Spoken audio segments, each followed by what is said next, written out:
안녕하십니까 애청자 여러분, 놀라운 부동산 놀부입니다. 다가오는 6월 1일이 멀지 않았습니다. 이 부동산에서 6월 1일은 굉장히 중요한 날이죠. 이 지방세법상 재산세는 과세 기준일, 그러니까 6월 1일 매년 책정해서 해당 재산을 사실상 소유하고 있는 자한테 이 납세 의무자로 해서 매년 부과하게 되어 있습니다. 다만 이 부분에서 공유재산일 경우에 그 지분을 해당하는 부분에 대해서 그 지분권자를 납세 의무자로 보게 됩니다. 따라서 이 보유세를 절세하기 위해서 단독명의냐 공동명의냐 많이 고민들 하십니다. 이 재산세는 보유하는 토지와 주택, 그리고 건축물, 선박, 항공기 등 이 과세 대상 자산에 따라서 7월과 9월에 납부를 하게 되어 있습니다. 이 주택의 경우에는 매년 7월 16일부터 31일, 그리고 9월 16일부터 30일 이렇게 두 차례 나눠서 내게 되어 있고요. 토지는 매년 9월 16일부터 30일, 그리고 건축물, 선박, 항공기 같은 경우에는 매년 7월 16일부터 31일을 납부 시기로 보고 있습니다. 자, 오늘은 이 점점 올라가고 있죠. 이 올라가고 있는 세금들 단독으로 하느냐, 공동 명의로 하느냐에 따라서 절세할 수도 있고 잘못되는 경우도 있습니다. 따라서 자세하게 한번 세금마다 어떤 장점이 있을지, 단점이 있을지 살펴보는 시간을 갖도록 하겠습니다. 시청하시기 전에 좋아요와 구독하기 부탁드리도록 하겠습니다.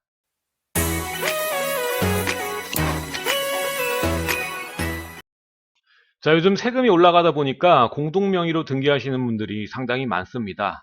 예전에 제가 영상에서도 한번 공동명의에 대해서 말씀을 드렸는데, 모든 전반적인 부분을 함축적으로 이야기하자면 이 공동등기가 유리한 부분이 상당히 많습니다.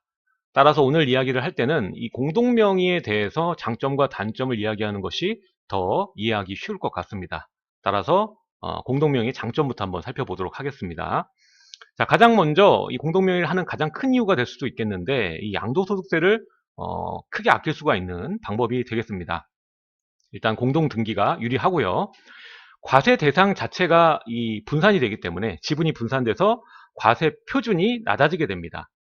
따라서 단독명의의 경우에는 이제 기본 공제가 250만 원이 적용이 되는데, 공동명의를 진행할 경우에는 각각 250씩 500이 공제 가능하고요. 뿐만 아니라 재산이 분산되기 때문에 과세 표준이 낮아지면 세율 자체를 낮출 수가 있기 때문에 일정 구간까지는 공동명의로 진행하는 것이 상당히 유리하다고 볼 수가 있겠습니다.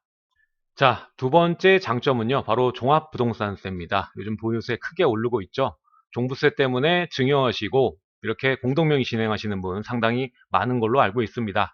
자, 1주택자일 경우에는 공시가격 9억이 넘어가게 되면 과세가 됩니다.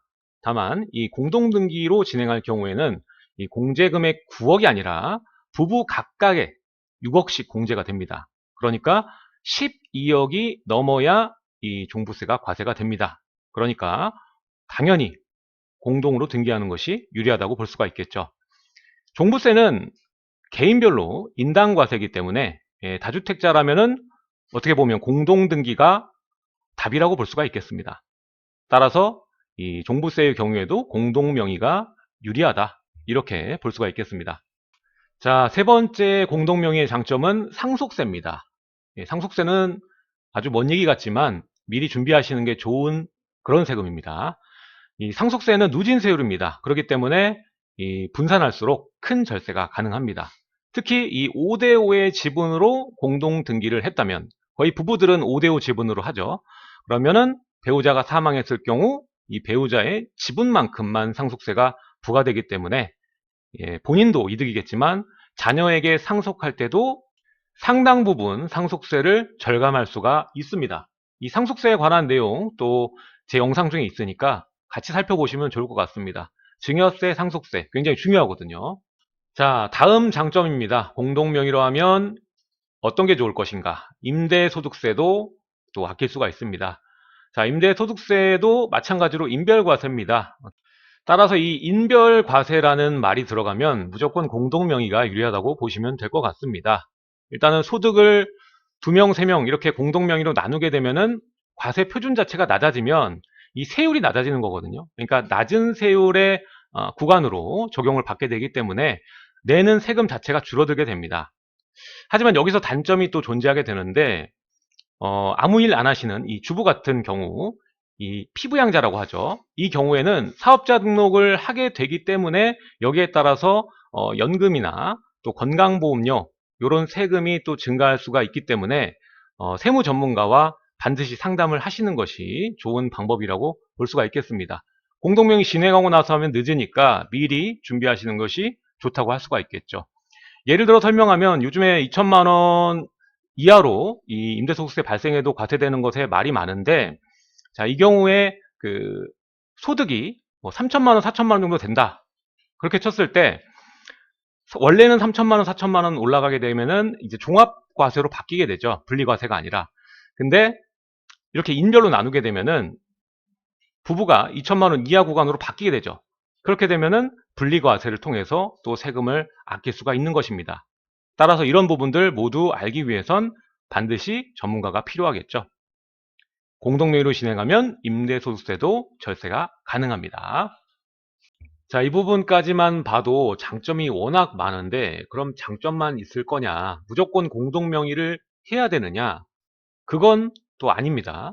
이 치명적인 단점도 존재할 수가 있습니다. 개인별로 다르기 때문에 이런 명의를 공동명의로 진행하는 것에 대한 고민이 있으시다면 무조건 미리 알아보시는 것이 중요하다고 볼 수가 있겠습니다. 그렇다면 이 단점은 어떤 것이 있는지 한번 확인을 해보도록 하겠습니다.